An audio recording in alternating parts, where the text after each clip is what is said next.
Ladies and gentlemen, welcome back to the round of 16 of WCS America. I have the pleasure and privilege to be standing next to the guy who overcame all the odds. A lot of people considered him the underdog in his group, but 2-1 over nestea, 2-1 over Alicia, and now he's the first guy to advance to the round of 8. Snute, did you expect it to go this way? How are you feeling right now? You gotta tell me.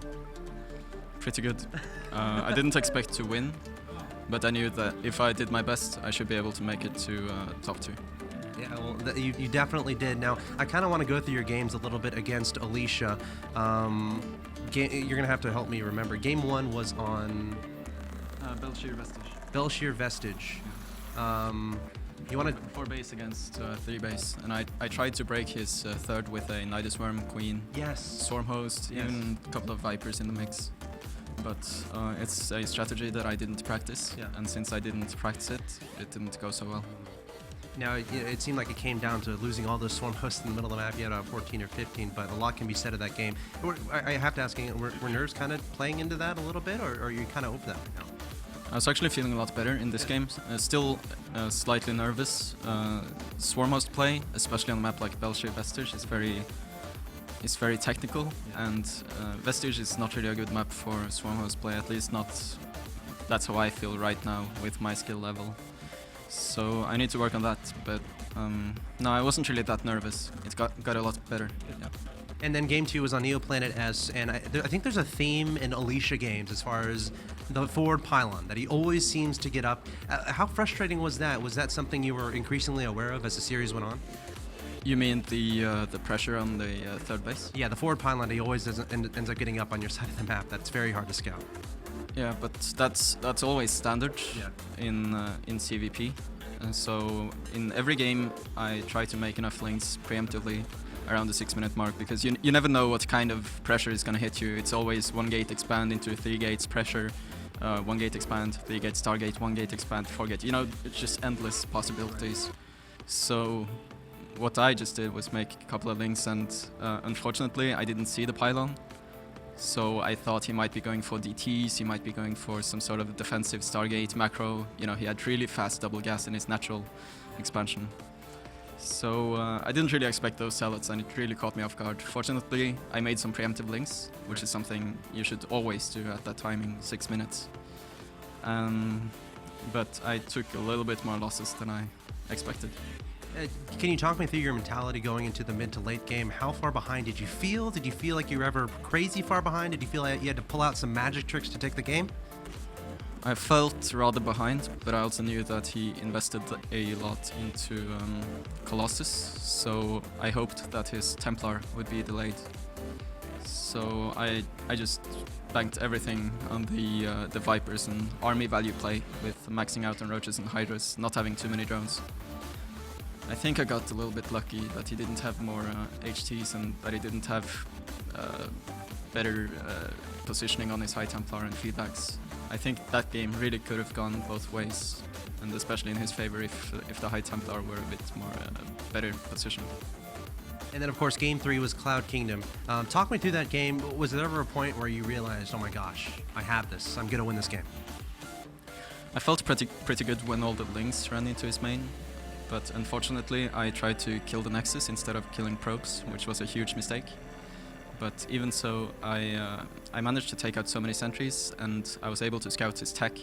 So I knew that with the timing I was going to go for, I would most likely break the third and take the game. So yeah, I felt really confident that I would take the game after I snuck the links in. Yeah. All right, thank you for your comments. And again, before we sign off, is there anything you want to say to your fans or anything like that? Yeah, you should go to www.pizza.gg, that's what I'm gonna do, and buy some pizza, and click the Team Liquid button when you order. All right, awesome. Thanks for talking to me, man. Congratulations once again being the first player advancing to the round of 8. It's Liquid's Snute. Again, congrats, guys. We're gonna go on to Nick, who's gonna have some analysis from that match. Nick, take it away. Thank you for the interview, Alex. Of course, I'm going to pick one of the games to do a little bit more analysis on. It's actually going to be the game that Snute said he was a little bit worried about. Game number 2 on Neoplanet S. Of course, the game started out early with Snute taking a lot of damage to that Zealot attack. I think he lost something like 12 drones, unfortunately not having quite enough speed leans right when his Zealots first hit. And then what I really like is that Alicia's doing two things at once. Or three things, excuse me. He's taking to third base. He's teching up to Colossi. And he's putting on some pressure. Now, this type of pressure can be a little bit risky.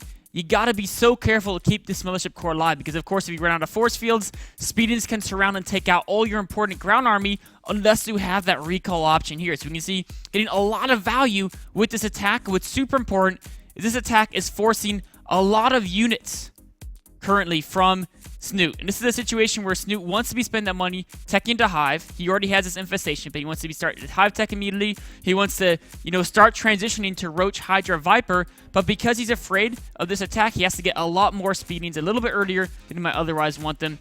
And then, of course, Alicia pulls back after being very cost efficient, taking out a few of the key queens in that engagement and backing up before he even has to use that recall. Now, going forward, this is a situation where Snute gets into a little bit of trouble because of that early damage. His Hive tech and his whole transition is about a minute later. If you notice in the third game, he actually at 13 minutes, his Hive was already done.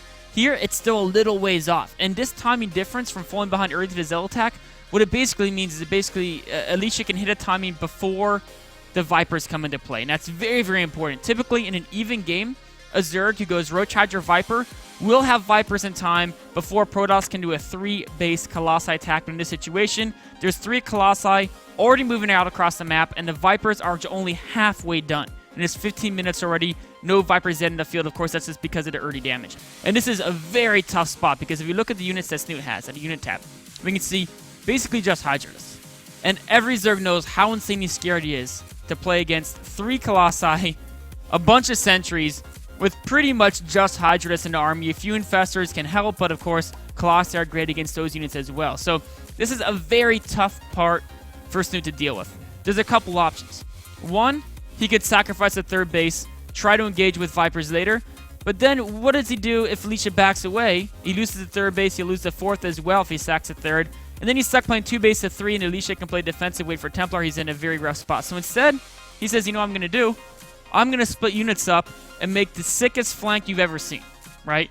And because he's attacking, if you look at this battle, he's attacking with units this way. He's attacking with units over this way and with units coming up this way. With all 3 of these attack angles, even though there's plenty of force fields from Alicia, what it means is he has to use pretty much all his force fields in his first engagement. It also means he has to throw down the force fields early, and it's much, much more difficult to use the force fields to cut the opponent's army in half.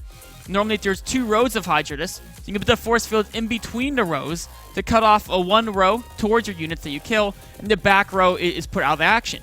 But with this much of a spread from the Zerg player, there's not 2 rows. There's just a single row of units everywhere you look, and it's much, much, much more difficult to try to find a position where you can cut off part of the Zerg army and just fight it into pieces. And as we can see here, because of this effect, as Alicia goes forward and what happens is he uses the force fields, but because there's not too many Zerg units cut off, Snute's able to back away without bleeding too many units away to the force fields. Alicia feels, of course, his army's stronger, so he keeps engaging again and again, but the force fields are mitigated because of the great spread of Snute, and then finally the Vipers come to play to take out the Colossi. And here's what's very, very important too.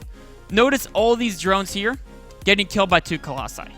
In first glance, it's like, well, I don't want to lose 12 drones to 2 Colossi, right? But you know what? It's either these 12 drones, or let's say like these Hydralists or these Hydras will get burned down. And if you lose the Hydralists, then you lose the damage output, and the Stalkers kill you, the Colossi kill you. Basically, you're unable to push forward like this and take on the army. Even now, it actually is a very even fight. Imagine if you had 6, 7 less Hydralists, all of a sudden that Protoss army would push through. So, yes, it sucks that he's lost 32 drones this game, 12 from the opening and 20 more just in this battle. But it's much, much better to lose 30 drones and still be at okay drone count. Yes, you're behind in economy a little bit, but not by that much, when the other option is losing the game. So great heads-up play by Snute there. Absolutely amazing defense, as long as he doesn't kill his hatchery with the consume there. And now we get into a kind of a technical Roach, Hydra, Viper versus Colossi Templar game. First, Snute tries to do some damage before the Templar are out in the battle, but Alicia, with great positioning, is able to defend even though he loses a couple Colossi. He's able to kill enough Roach, Hydra. That fight actually was probably fairly even, a slight advantage to Snute, but of course Alicia, meanwhile, taking the 4th base, and this is super, super important. Snute now, of course, is trying to retake back up to basically re-drone up to the 4-base economy, but you know, if Alicia can get 4 bases too, that means he can get a lot of Templar, a lot of Colossi, and that combination is what you want against Roach-Hydra Viper. Templar plus Colossi, feed back the Vipers, and then use your Stalker Force to threaten him. Now it all becomes a battle of positioning. What's super important to understand in a battle of positioning is you want to make sure your opponent never knows where your army is, right? So, example, your opponent sees your army at the bottom right. Then they're afraid that you're going to attack this way, and they position their army to deal with an attack from this angle. That's exactly what Alicia does. He defends an attack from this angle, but Snute sneaks by him right here, and now all of a sudden Alicia's in a position where Snute has a great concave, right? If you look at the situation, a great spread by Snute's forces. Since Alicia's army is coming up from the bottom, that means his Templar are on the right side of the battle. Templar on the right side of the battle, the Vipers can easily cut to the left side and pull off those key abducts to take out a couple of Colossi out of the picture. There you go, take down 1, take down 2, and every Colossi you kill makes a big difference. Now, of course, Alicia's on enough economy. With additional Stalker Warpins, he still holds out this battle, but it's the same theory over again for the next engagement. Of course, Snute backs away, decides he can't run away from Blink Stalker, so it takes a little bit of a poor engagement there due to not having Vipers against Stalker Colossi. But these trades have kept Alicia down to a small army count. Even though Alicia has actually got a better economy, because his army is small, that gives Snute the opportunity to make these very cost-efficient engagements. So as we see here, the last thing, this is so important, is exactly what Snute does. The fact that Alicia doesn't know where the army is. He's lost so many Colossi. If you look at Alicia's vision, he's so afraid of an attack over this way, doesn't know which it is. And now, because his army is poised kind of in the mid-zone, his observer gets over here, he sees nothing, he's like, uh-oh, where is Snute's army? I don't know where it is. Maybe it's on the very bottom, because I feel like he might be attacking that way. So he's positioning himself even more to defend his bottom base, and all of a sudden he sees roaches here.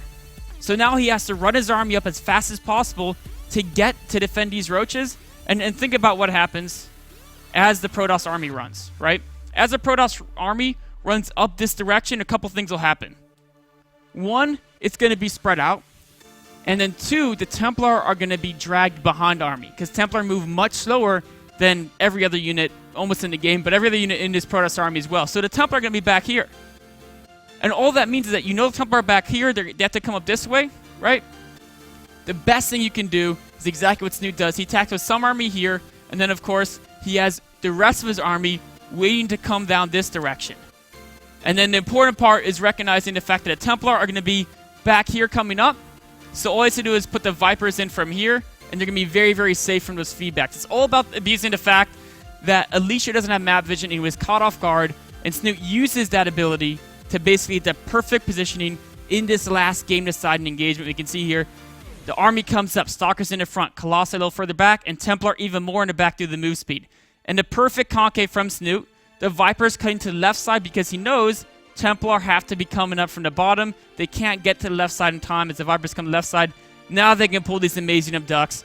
And once those Colossi go down, of course, that's the bulk of the army. 4 Colossi, such an important part of this army. With those down, Snute's able to just push forward, take out the 4th, in fact, even push all the way through and take out the natural as well. So a beautifully played game there by Snute. Amazing use of positioning and knowing exactly how his opponent's going to enter the battle to take home that victory, even playing from behind for most of the game. This wraps up analysis on Game 2 between Snute and Alicia. We'll have a short break and be right back to the losers match between Sen and nestea.